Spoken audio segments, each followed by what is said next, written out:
Tuthikiri na njira ĩmwe kwa ĩmwe. Fellow Kenyans,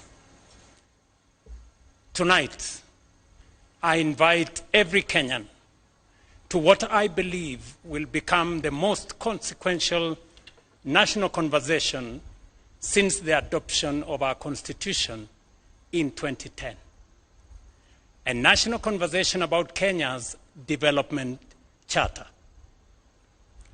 This is a national undertaking about the future of our republic, about the development imperatives enshrined in the articles of our Constitution, the attainment of the Constitution's high development aspirations, and the opportunities we owe future generations. This national conversation must rise above politics, transcend electoral cycles, and unite us around a shared destiny. For 2 decades, Vision 2030 shaped our national development priorities, informed public policy, catalyzed investments, and most importantly, inspired the promulgation of our new Constitution. As Vision 2030 approaches its horizon, our responsibility is not simply to replace it with another government document or plan. Our responsibility is far greater under the 2010 Constitution. That is, to craft a new national development charter that gives effect to the development imperatives enshrined in the Constitution, and to decide together what kind of Kenya we want to build over the next generation and beyond. That conversation belongs to each one of us and to all of us. But before we decide where we should go next, we must first reflect honestly on the journey we have traveled. Since our independence more than 6 decades ago, the world has witnessed 3 great waves of industrialization and economic transformation, and Kenya has stood at the threshold of each one of them. Each wave lifted hundreds of millions of people out of poverty, transformed low-income economies into high-income nations, and created new centers of high economic growth, manufacturing, innovation, and global prosperity. The first unfolded between the 1960s and 80s. It involved the East Asian tigers, including South Korea, Singapore, Taiwan, and Hong Kong, which transformed themselves into prosperous, high-income, industrialized economies. The second was in the late 1970s. China, together with Malaysia, Thailand, Indonesia, and Mauritius, embarked on bold economic reforms that lifted hundreds of millions of their citizens out of poverty and transformed their economies into globally competitive manufacturing and investment hubs. The third wave began in the early 90s. Vietnam, India, Bangladesh, and Cape Verde embraced reforms, expanded exports, attracted investments, and fundamentally changed the trajectory of their economies within 1 generation. Our country was present in all these major developments, but we did not take full advantage of them. In 1965, for example, Kenya and South Korea each had a GDP per capita of approximately $110. Today, South Korea exceeds $36,000 compared to ours of $2,400, a multiple of 15. In 1980, when China began its economic reforms, its GDP per capita stood at approximately $200. Kenya's was then $450. China overtook us and today has a GDP per capita exceeding $14,000, a multiple of 6 compared to ours. When Vietnam embarked on economic reforms in the early 90s, Vietnam's income per person was roughly half ours. Today, Vietnam's GDP per capita stands at approximately $5,000, more than double ours. Bangladesh has followed a similar remarkable path. Even more sobering is the fact that we are now being challenged by countries much closer to home. Ghana's GDP per capita is about $3,200, roughly 30% higher than ours. While Zimbabwe, after enduring decades of profound economic hardship, has recovered to a GDP per capita of about $3,000, now slightly exceeding ours. The question we must ask ourselves candidly and honestly is why other nations have fulfilled so much of their potential while we have repeatedly fallen short. More importantly, what must we now do differently to ensure that the next chapter of Kenya's development story is fundamentally different from the last? Fellow citizens, there is, however, some good news. We can, we must, and we shall, together, get it right this time round. History rarely announces the arrival of defining moments. Yet, there are occasions when the forces shaping the world create opportunities that come, perhaps, once in a generation. I believe we are on the threshold of one such historic moment. I believe so for 4 compelling reasons. First, 4 years ago, our priority as a nation was not to imagine Kenya's next chapter. It was to survive global economic turbulence, restore stability, rebuild confidence, and place our economy back on a firm foundation. Together, we achieved that. We have restored macroeconomic stability. We have stabilized our currency. We have rebuilt our foreign exchange reserves to over $15 billion, providing 6.5 months of import cover. Inflation has fallen. Borrowing costs have declined. Investor confidence has returned. Last year, for example, Kenya attracted a record $3.2 billion in foreign direct investment, more than double the amount recorded in 2022. The 2025 IMD World Competitiveness Ranking placed Kenya as the most competitive economy in Africa, reflecting the confidence our reforms have restored.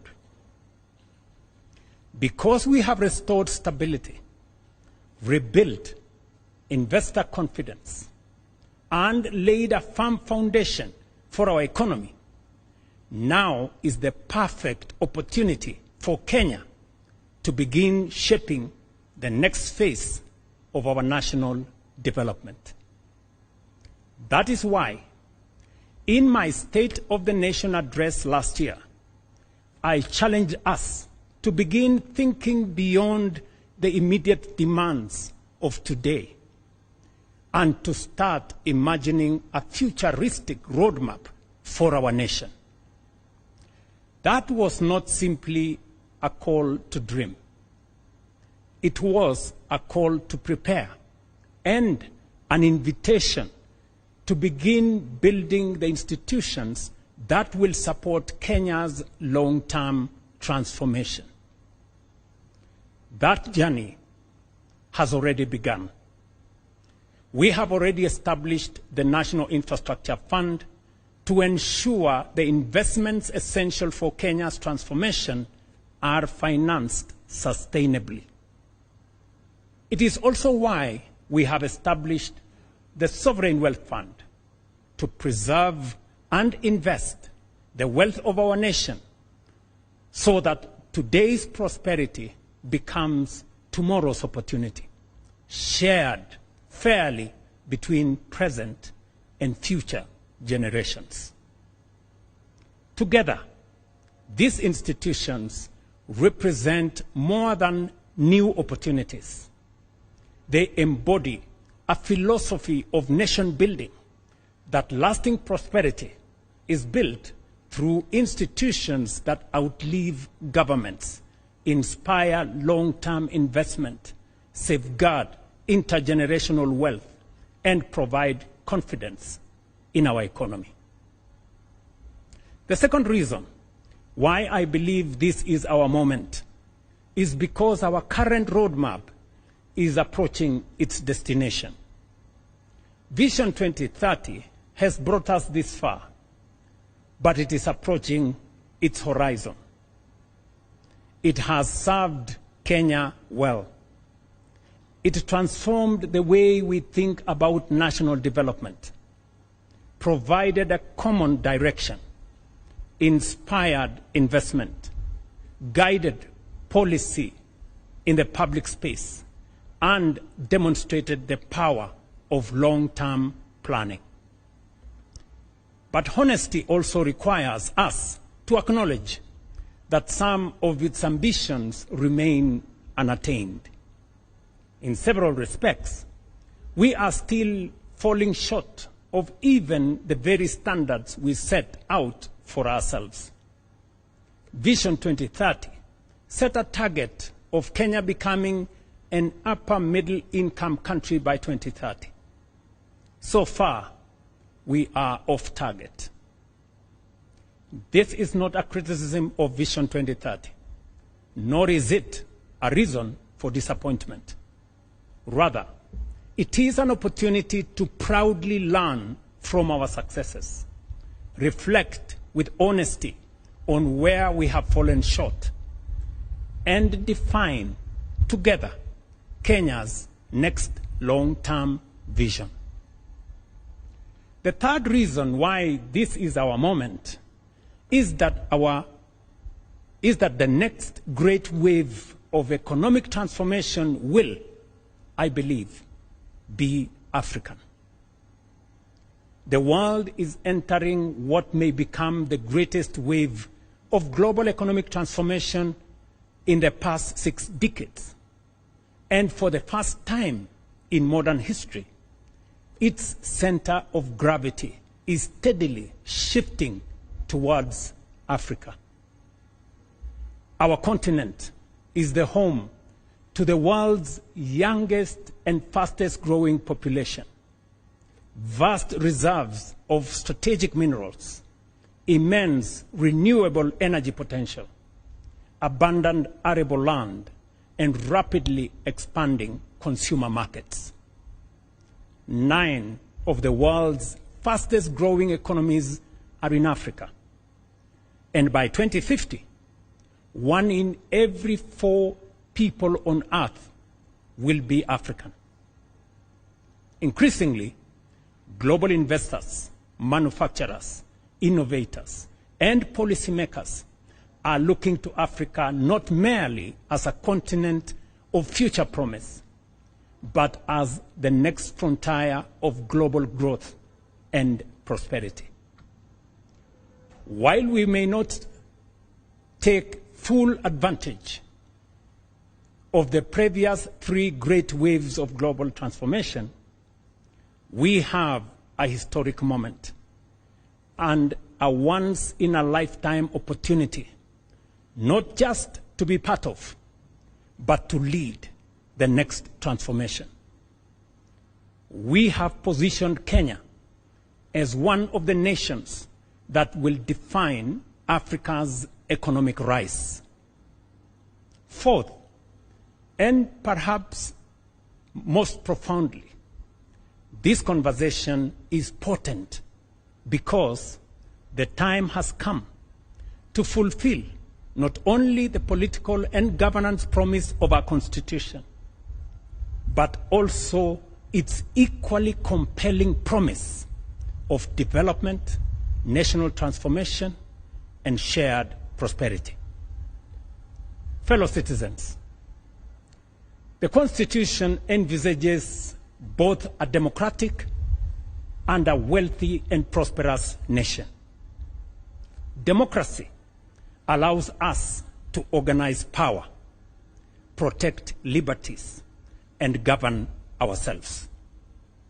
Through our democratic institutions, our laws and policy reforms, we have steadily transformed that constitutional principle into a proudly democratic national culture. The next chapter of our national transformation journey is to operationalize the Constitution's development charter. The Constitution establishes our national development mandate. It requires us to build a wealthy, economically developed, and prosperous nation, and defines what government must ultimately achieve. A nation that is just, inclusive, and sustainable.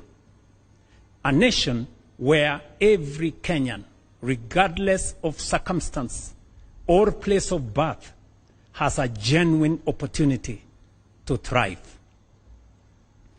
Taken together, the provisions of our Constitution reveal something profound. They affirm that the purpose of state power is not simply to administer the affairs of state, but to expand opportunity, promote human dignity, create wealth, and improve the lives of citizens. Development, therefore, is not simply a policy preference of those who govern.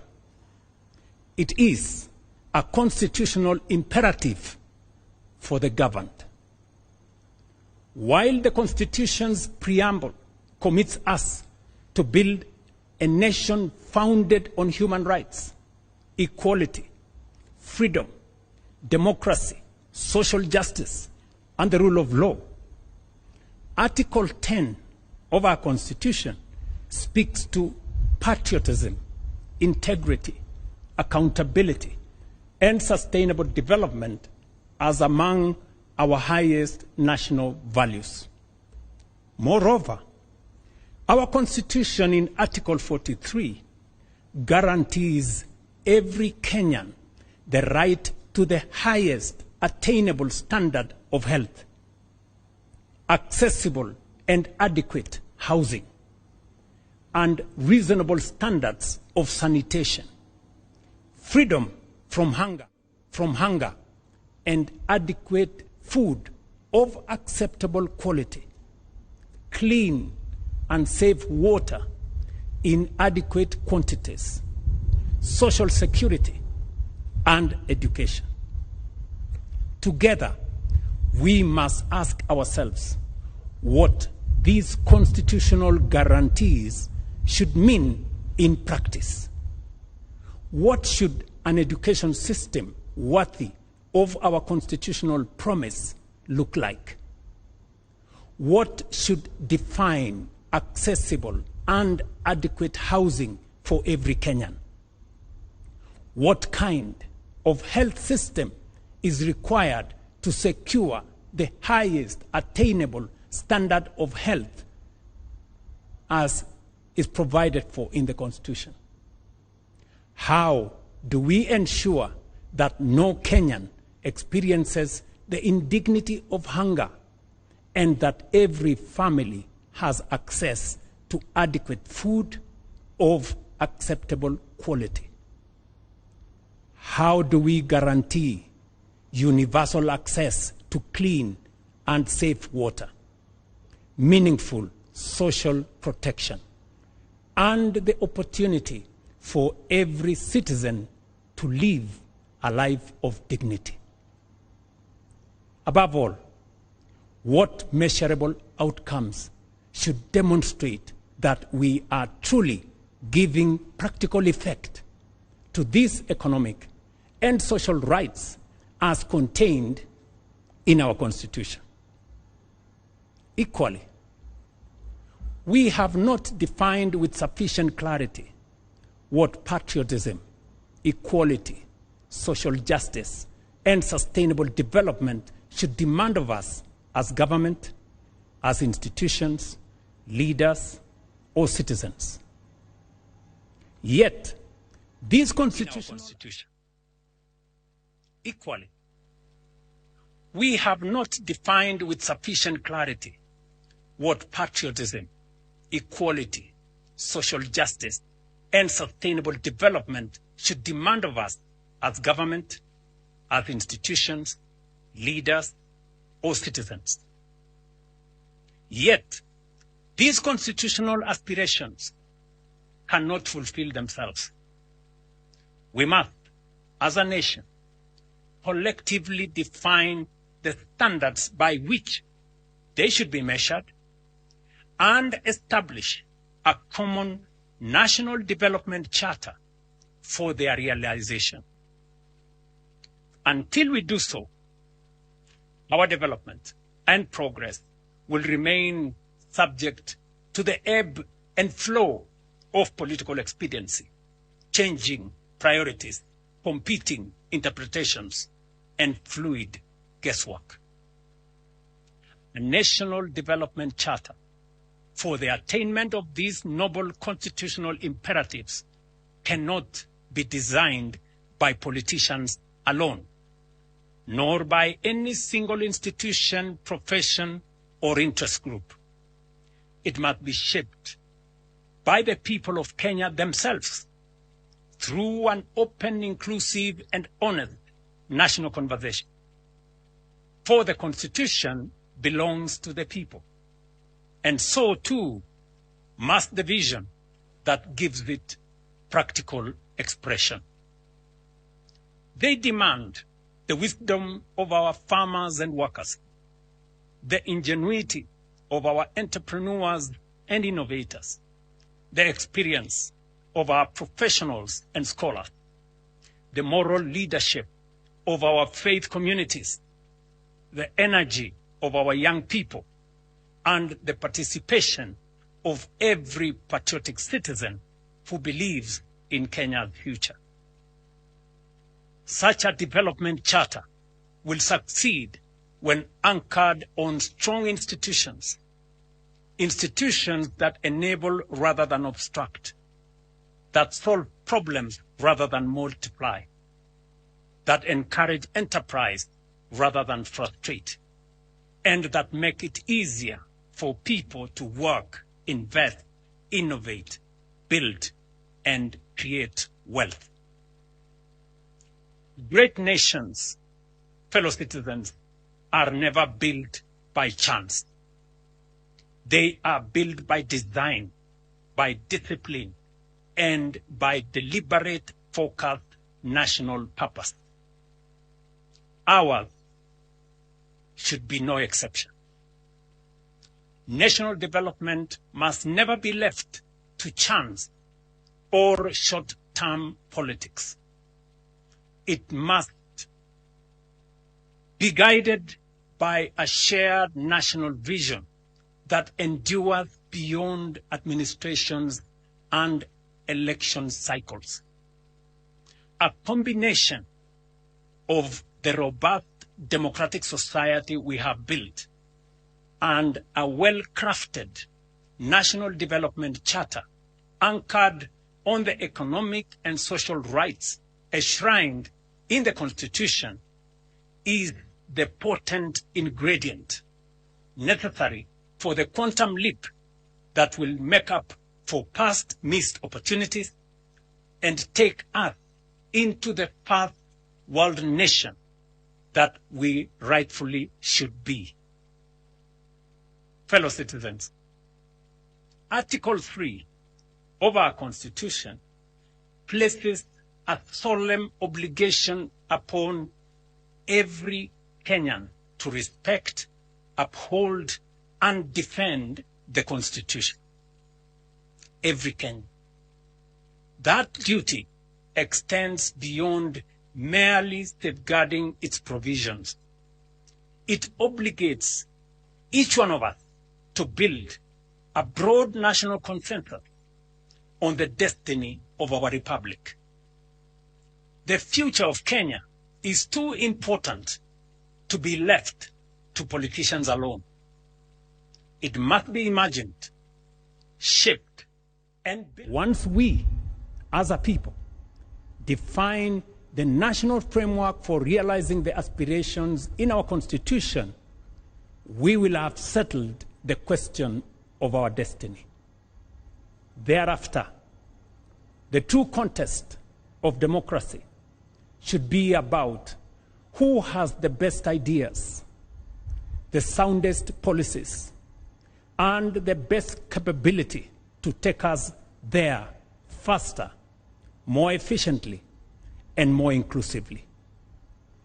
That is the political competition our nation deserves. This, ladies and gentlemen, is not a theoretical discourse.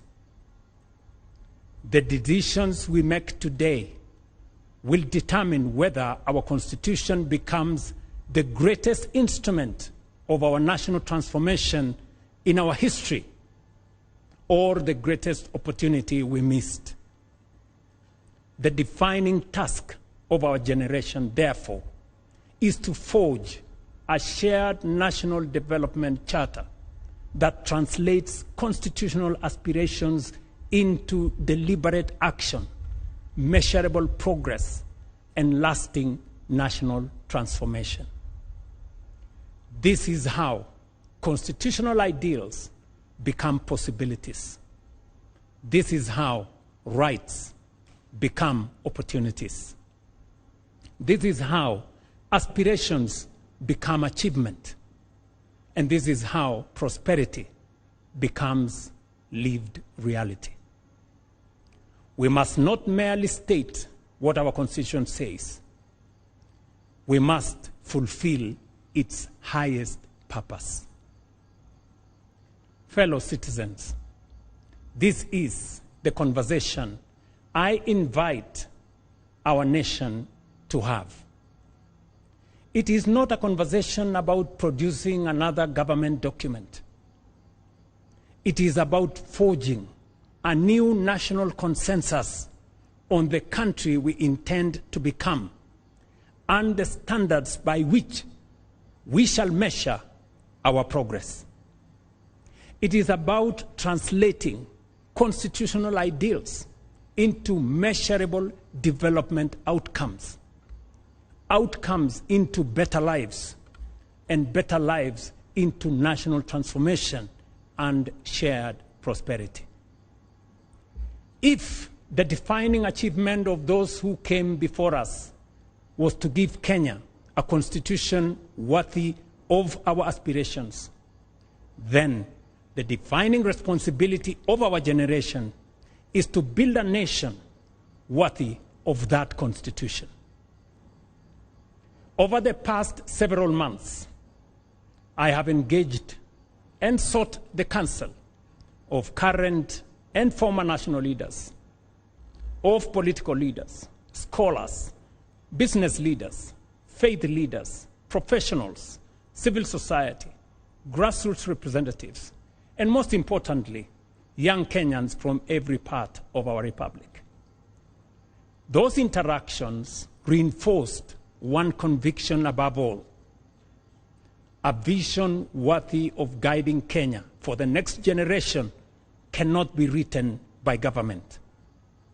It cannot be crafted by a handful of experts, however distinguished they may be. Nor can it emerge from a single institution or political formation. It must be forged through a genuinely people-driven, citizen-centered, and future-focused national process. One that draws upon the collective wisdom, experience, imagination, and aspirations of the Kenyan people, while remaining open to the very best ideas the world has to offer. It was in that spirit that I invited Professor Hiroyuki Hino, Professor Anyang' Nyong'o, and their distinguished colleagues to begin examining Kenya's future beyond the Vision 2030. Last week, I had the honor of receiving their proposals on strategic guidelines for Kenya's long-term national transformation. The thrust of their proposal is both ambitious but also achievable. That Kenya can become a prosperous, high-income, industrialized, and globally competitive nation within one generation, provided we remain united in purpose, disciplined in execution, and unwavering in our commitment to long-term national transformation. These proposals provide the foundation for a much broader national conversation, a conversation that now belongs not to government, nor to the authors of that report, but to every Kenyan. Fellow citizens, somewhere in Kenya tonight is a child too young to understand this address. Some may never remember Vision 2030. Others may never remember even this conversation. But they will live in the Kenya we choose to build. That is why this landmark national conversation is a once-in-a-lifetime opportunity. It is about all of us, and also the generations that will inherit the republic we will leave behind. Our Constitution places public participation at the very heart of governance. It is therefore not merely my desire, but my constitutional duty to ensure that the national vision, which succeeds Vision 2030, is shaped through an inclusive, transparent, people-driven, and genuinely national process. Accordingly, on Wednesday, the 12th of August, 2026, we shall formally launch a national conversation on Kenya's future beyond Vision 2030, the most consequential exercise in national reflection and public participation since the promulgation of our Constitution in 2010. We shall bring together every institution of our republic, every county and every generation, leaders from political parties, the private sector, workers' organizations, faith communities, universities, professional associations, innovators, civil society, our creative industry, and above all, our young people will be at the center. In 2010, we gave ourselves a constitution worthy of our dreams. The task of our generation is to build a nation worthy of that constitution. We have secured the foundations of our democracy.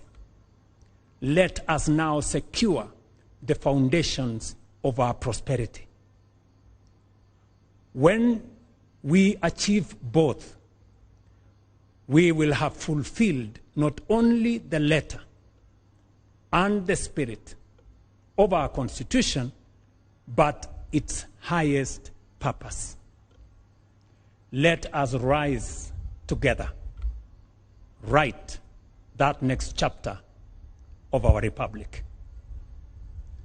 God bless you all. God bless Kenya, and I thank you.